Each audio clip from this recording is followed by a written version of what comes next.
Final Fantasy XI was my first MMO, and as such, I have nothing but the fondest of memories for my time spent in Vana'diel. But I understand this was not a game designed for everyone. The leveling grind was insanely long, you had to work and spend an inordinate amount of time capping notorious monsters for spells and gear you would never touch at level cap. Getting around took a lot of time and was frankly tedious, and a lot of content was simply impossible to access for all but the more hardcore of players. On top of that, lockouts, respawns, and other artificial forms of gatekeeping reigned supreme.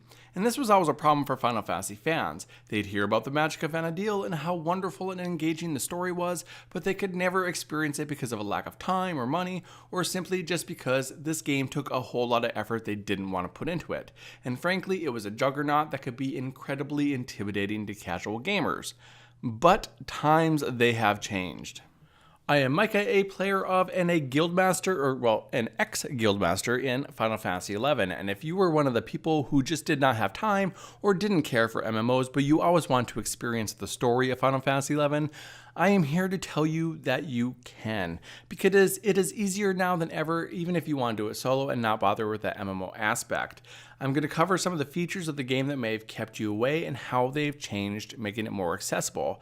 I'm not going to cover everything because there just has been way too much, but I will cover the big things, the big things that just people hated. And then I will link an article below in the BG Wiki that will detail further a lot of the other more minor changes that have been made. For the sake of full transparency, no, I do not play this game a whole lot anymore. I've been playing this game for over 13 years, so it has kind of fell down on the priority list a little bit. But I will say whenever I do log in, I'm always really impressed with how many new players I still see coming into Vana'diel. There's always people running around the starter zones, leveling. There's people on trial accounts running around. And this weekend, when I took this footage, there was 2,500 people online on my server alone. So while some people are going to tell you, well, that game is just dead, don't bother with it, I'm here to tell you it is definitely not dead, and they're still giving it monthly updates. So yeah, if you are interested with all these changes, now is the time. Jump in there, give it a shot. First things first, let's talk about one of the things that was the big turn off for a lot of people, and that was leveling, because getting to level cap even on one job was a journey in and of itself sometimes, and could literally take the better part of a year for some jobs. Getting into a party, getting to that party, and getting there before that party split was usually the challenge. And some jobs like Red Major Bard leveled super fast because they got party invites like crazy. But if you wanted to play Blue Major Monk, you could sometimes sit for days without an invite.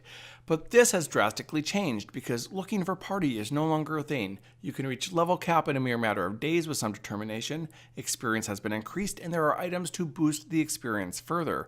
The grind for levels, while still present, is not nearly as horrible as it once was. A big reason behind this is trusts. So trusts are the reason looking for party is no longer a thing, as they allow you to build a party of your own from the various NPCs in the game. And their level will match yours, so even a basic party can last you through the entire grind. They will unlock at level 5 in each of the 3 main cities, and as you progress through the various stories, more and more NPCs will become available. You are only able to summon 3 trusts at first, but as you progress through the Rhapsodies of Vana'diel X-Pack, you will open 2 more slots for a total of 5. While doing some research for this video, I jumped onto an old alt that hadn't completed all the X-Packs yet, and I was able to complete them all with just the trusts. They basically take a multiplayer game and give it a more single-player feel. Not only do they come in handy for level grinding, but they also are great for battling the occasional notorious monster, story boss encounters, and just surviving as you travel through the world. But that is a good transition into traveling, because one of the most horrible things about Final Fantasy XI was having to walk everywhere, or wait on airships, wait on ferries or boats. Getting around was incredibly tedious. But now they have crystals that will allow you to travel anywhere in the blink of an eye. And I do mean anywhere. You can go from Sandoria to the Biota Tree if you want to. You can also summon various mounts to make overworld travel swift, use warp rings to get back to your home point, geometric waypoints will take you between maps. There are just tons of quick and easy ways to get around now.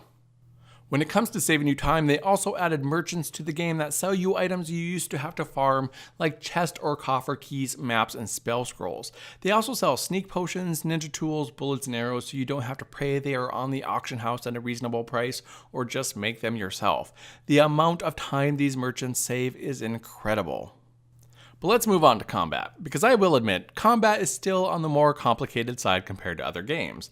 There are a whole lot of tricks and stats and gear sets that can be used, but if you are playing simply for the sake of experiencing the story, while these things will make your life easier, it's by no means necessary to master or even really delve too deep into. But this is still a menu-based game, which in the days of hotbars and action combat, is going to feel incredibly slow. But this game is more about strategy. The good thing is if you are here for the story, you don't really need to learn a lot of strategy, as most content you can just power your way through. So fight as strategically or simply as you want.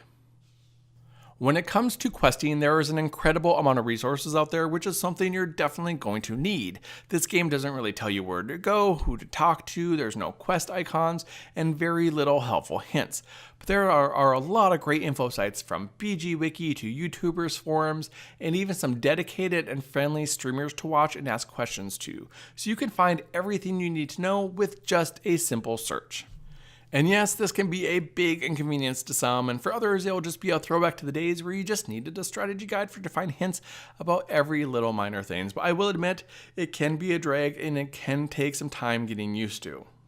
I have all the more helpful sites linked below. Generally, BG Wiki is going to be your one-stop shop though for a lot of information. One concern some people have is that they may not have a PC that can run this game, but honestly, at this point, this game could run on a toaster. You don't need a gaming PC or even a dedicated GPU. This footage was shot with my old PC, which has a GTX 970 installed, but I also have a laptop, which I got only for the sake of taking notes while I was in university, and it also runs this game with ease, so no fancy equipment is needed. The graphics, while dated, are still not too bad. Some people have been attempting HD overhauls with varied levels of success, but don't expect anything as clean and sleek as Final Fantasy XIV. The engine is just way too old, and the game is just way too big for only a handful of dedicated players to completely redo it. Finally, I'm going to reiterate that the story is not to be missed. It is really a jewel in the crown of Final Fantasy storytelling, and without any of the normal roadblocks that used to exist, it is super easy to experience. The story is definitely the big draw to Final Fantasy XI these days, and as I said earlier, there are still plenty of players, multiple servers to choose from, and no real need to dedicate your life to this game and this game only anymore. You will be limited when it comes to what jobs you can personally play if you want a solo. A solo bard, for instance, is just not gonna work. But Dancer, Red Mage, Beastmaster, Puppet Master, Blue Mage, Summoner, these are all really good choices, and not even all the good choices if you choose to play solo. Much of the content outside of the main story is also soloable without any fancy gear. But if you change your mind and decide you really like this game and you want to engage the players, there are still a lot of new people joining and link shells that are specifically designed to help out these new players and also to help out people who are returning after a long hiatus. Plus, this game is super cheap right now. So download the free trial, which is linked below, and give it a shot. It's a brand new world with so much more accessibility. So don't let past experiences or just a general disdain for MMOs prevent you from checking Final Fantasy XI off your list. But again, that is all I have for you this week. Thank you for joining me, and if you enjoyed this video, make sure you like and subscribe as I release new videos at least once a week. And I hope if you are one of the many who never got to experience Final Fantasy, that you're able to find some enjoyment out of it still today. As always, it's been a hoot, and until next time, have fun.